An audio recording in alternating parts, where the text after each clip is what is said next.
Hi అండి, welcome back to our channel mom's kitchen recipes. ఈరోజు వీడియోలో చేపల పులుసు చాలా రుచిగా అయితే చూపించబోతున్నాను. ఇంకా ఆలస్యం చేయకుండా వీడియోలోకి వెళ్ళిపోదాం పదండి. ముందుగా అయితే ఒక ప్లేట్ తీసుకోవాలి. అందులో శుభ్రంగా కడిగి తీసుకుని చేప ముక్కలు అయితే వేసుకొని, అలానే 1 టేబుల్ స్పూన్ వరకు జీలకర్ర మెంతుల పొడి అయితే వేసుకోవాలి. అలానే ఉప్పు కూడా వేసుకోవాలి. అలానే పసుపు కూడా వేసుకోవాలి. నెక్స్ట్ అయితే 2 టేబుల్ స్పూన్ల వరకు కారం అయితే వేసుకొని, అలానే కొంచెం అయితే ఆయిల్ అయితే యాడ్ చేసేసుకొని ఈ బ్యాటర్ అంతా కూడా చక్కగా మిక్స్ చేసేసి ఈ మసాలా అంతా కూడా చేప ముక్కలకి పట్టేలాగా అప్లై చేసేసుకోవాలి. ఇలా ఒక్కొక్క చేప ముక్కలకి మసాలాలన్నీ కూడా చక్కగా పట్టేలాగా చూసుకొని ఆ తర్వాత ఒక 10 నిమిషాల వరకు ఈ చేప ముక్కలను అయితే పక్కన పెట్టేసేయాలి. ఆ తర్వాత చేపల పులుసు ప్రిపేర్ చేయడానికి నేను ఇక్కడైతే మట్టి పాత్రను అయితే యూజ్ చేస్తున్నానండి.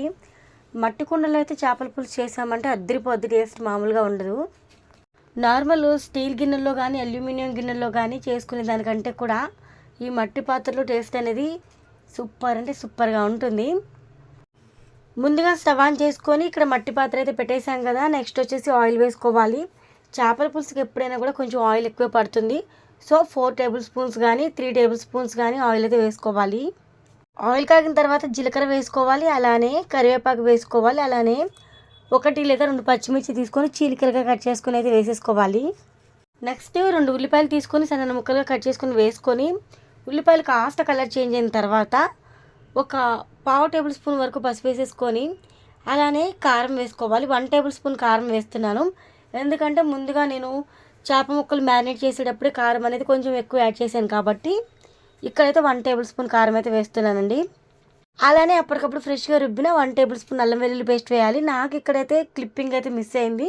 సో ఇక్కడ వీడియోలో చిన్న క్లిప్పింగ్ మిస్ అవ్వడం వల్ల అల్లం వెల్లుల్లి పేస్ట్ వేసేది మీకు ఇక్కడ కనిపించట్లేదు. అల్లం వెల్లుల్లి పేస్ట్ వేసిన తర్వాత నెక్స్ట్ వచ్చేసి మనము ఏదైతే మ్యారినేట్ చేసుకున్నామో చేప ముక్కలు ఉన్నాయి కదా, ఆ చేప ముక్కలు ఒక్కొక్కటిగా వేసుకొని మూత పెట్టేసేయాలి. అస్సలు కదపకూడదు.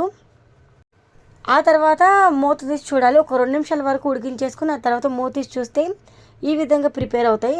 ఆ తర్వాత మనం అవసరము అనుకుంటే కనుక గరిటెతో లైట్గా టర్న్ చేసుకోవచ్చు. లేదనుకుంటే కనుక చిన్న గ్లాసులో వాటర్ అయితే యాడ్ చేసేసి మూత పెట్టేసి ఉడికించేయాలి.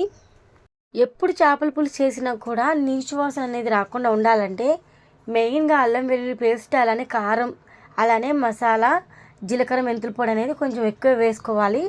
అప్పుడు చేపలు అనేవి నీచు వాసన అస్సలు రావండి.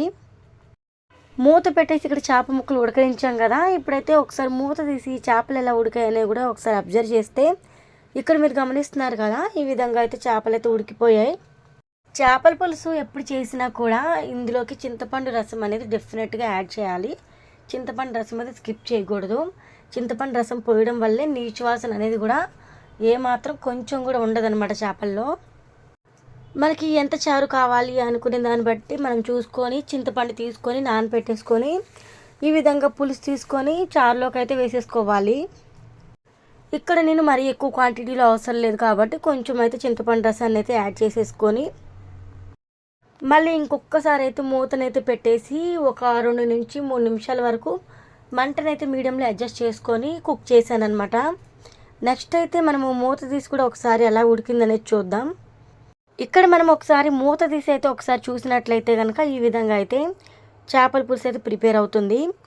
మనము స్టార్టింగ్లో మ్యారినేట్ చేసేటప్పుడు మాత్రం ఉప్పు వేసాం కదా, ఆ తర్వాత ఎక్కడ కూడా ఉప్పు వేయలేదు కాబట్టి చేపల పులుసుకి సరిపడా ఉప్పును కూడా చూసుకొని వేసుకోవాలి. అలానే మనము చేప ముక్కలు మ్యారినేట్ చేసేటప్పుడు జీలకర్ర మెంతుల పొడి మాత్రమే వేసాం కానీ మసాలా పొడి వేయలేదు కదా.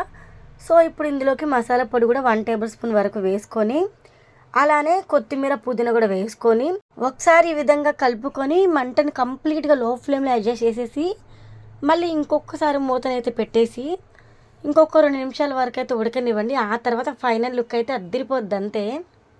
ఇక్కడ మీరు చూస్తున్నారు కదా, చేపల పులుసు ఫ్లేవరే కాదు టేస్ట్ కూడా అద్దరిపోయిందండి.